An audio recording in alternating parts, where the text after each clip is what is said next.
Hello students, my name is Jyoti Gagra और आपका स्वागत है आपके अपने यूट्यूब चैनल ग्रो वर्टिकल में। तो आज जो मैं आपको टॉपिक कवर कराने जा रही हूँ भारत के राष्ट्रीय चिन्ह, और इसमें मैं आपको प्रतीकों के बारे में और जितने भी हमारे राष्ट्रीय चिन्ह हैं उसके बारे में मैं आपको बताऊंगी।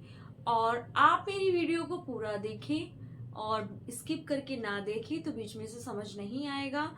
हर वीडियो में आपको मैं एक ही बात कहती हूँ कि नोट्स बनाते ही चले, क्योंकि नोट्स जो बच्चे बनाते हैं उनको अपने हाथ से बनाए हुए नोट्स ज्यादा याद रहते हैं।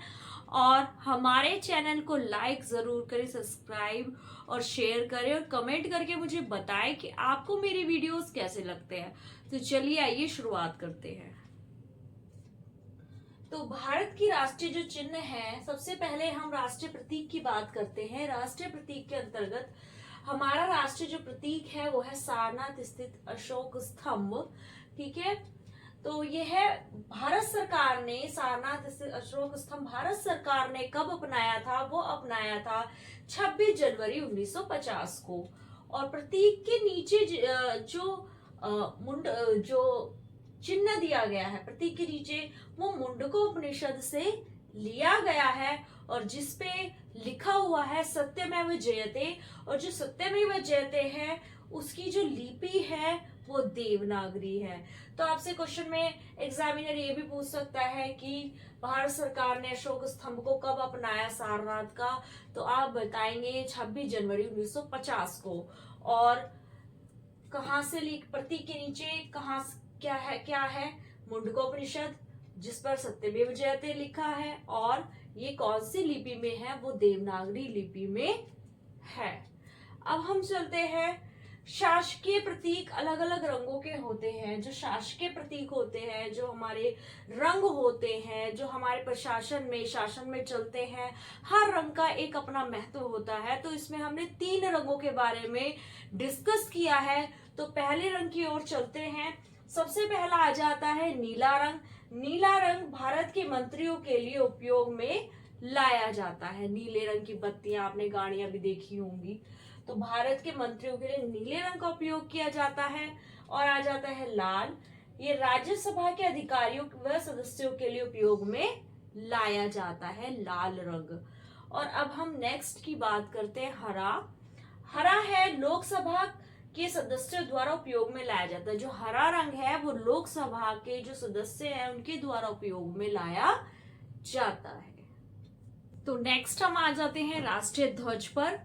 तो राष्ट्रीय ध्वज का तो मोस्ट ऑफ सभी को पता है, पर कुछ अधिक जानकारियां, कुछ उससे आगे की जो जानकारियां हैं वो सभी को पता है कि एक भारत का ध्वज है, राष्ट्रीय ध्वज है तिरंगा, उसमें 3 पट्टियां होती है, रंगों का पता है, पर बाकी चीजें नहीं पता, वो एक्स्ट्रा मैं आपको बताने जा रही हूँ। तो चलिए, राष्ट्रीय ध्वज में तिरंग में राष्ट्रीय ध्वज में 3 पट्टियां होती हैं, ये तो सभी को पता है। अब आ जाते हैं इसमें कलर की बात करते हैं। तो केसरिया सबसे ऊपर होता है, सफेद बीच में और हरा सबसे नीचे। ये जो चक्र है इसके अंदर 24 तिल्लियां होती हैं। कितनी तिल्लियां होती हैं? 24 तिल्लियां होती हैं। ठीक है, अब हम आ जाते हैं ध्वज की लंबाई व चौड़ाई। क्वेश्चन पहले पूछे जा चुके हैं मतलब कि इसी टॉपिक पर कि ध्वज की लंबाई व चौड़ाई कितनी होती है। तो 3:2 का इसका लंबाई 3 और वो चौड़ाई 3:2 के रूप में होती है। तो केसरिया रंग किसका प्रतीक है? जागृति, शौर्य और त्याग का प्रतीक। तो एग्जामिनर ये भी पूछ सकता है कि केसरिया रंग किसका प्रतीक है? तो आप बताएंगे जागृति का, शौर्य और त्याग का। सफेद रंग जो है त्याग व पवित्रता का है। किसका है? त्याग व पवित्रता का। अब आ जाते हैं हरे रंग की अगर बात करते हैं तो ये जीवन समृद्धि का प्रतीक है, हरा रंग। ठीक है, ये हो गई हमारे झंडे की बात। ओके, नेक्स्ट, संविधान सभा ने राष्ट्रीय ध्वज को प्रारूप कब अपनाया? क्वेश्चन ये पूछ सकता है कि संविधान सभा ने राष्ट्रीय ध्वज का प्रारूप कब अपनाया? तो वो अपनाया है 22 जुलाई 1947 को। कब? 22 जुलाई 1947 को। अब नेक्स्ट, राष्ट्रीय ध्वज को संविधान सभा में किसने प्रस्तुत किया? ये बार बार क्वेश्चन आ चुका है प्रीवियस ईयर्स में, आ भी सकता है, एग्जामिनर पूछ भी सकता है कि राष्ट्रीय ध्वज को संविधान सभा में किसने प्रस्तुत किया, तो ये किया हंसा मेहता ने। किसने किया? हंसा मेहता ने। आप नाम याद रखना। नेक्स्ट चलते हैं। भारतीय ध्वज संहिता 2002 के अनुसार निजी व सरकारी संस्थाओं में राष्ट्रीय ध्वज प्रदर्शन करने का अधिकार है। ठीक है, राष्ट्रीय ध्वज निजी व सरकारी संस्थाएं हैं वो प्रदर्शित कर सकती हैं, प्रदर्शन उसका किया जा सकता है। अब संविधान के अनुच्छेद, नेक्स्ट क्वेश्चन, संविधान के अनुच्छेद 19(1)(a) में राष्ट्रीय ध्वज फहराने का नागरिकों का मूल अधिकार है। ठीक है, इसे संविधान ने आपको दिया है कि हर नागरिक को राष्ट्रीय ध्वज को फहराने का अधिकार। तो हम आ जाते हैं राष्ट्रीय गान पर। राष्ट्रीय गान हमारा है जन गण मन। किसके द्वारा रचित है? किसने इसको रचित किया? रविंद्रनाथ ठाकुर द्वारा रचित है। संविधान सभा द्वारा स्वीकार कब किया गया? 24 जनवरी 1950 को स्वीकार किया गया। गायन समय क्या है? कितना समय लगता है इसको गाने में? गाने में लगते हैं 52 सेकंड। अब हम चलते हैं हमारे राष्ट्रीय गीत की तरफ। ये राष्ट्रीय गीत हमारे किसने लिखा? बंकिम चंद्र चटर्जी द्वारा आनंद मठ उपन्यास से इन्होंने इसकी रचना की। अपनाया गया 26 जनवरी 1950 को। सर्वप्रथम राष्ट्रीय गीत का गायन किसने किया और कहाँ किया? सबसे पहले राष्ट्रीय गीत को गाया रहीमतुल्लाह सयानी ने 1896 ईस्वी के राष्ट्रीय कांग्रेस अधिवेशन में रहीमतुल्लाह सयानी ने इसे गाया था। इसका गायन समय कितना है? 1 मिनट 5 सेकंड। कितना? 1 मिनट 5 सेकंड में हमारा राष्ट्रीय गीत को गाया जाता है।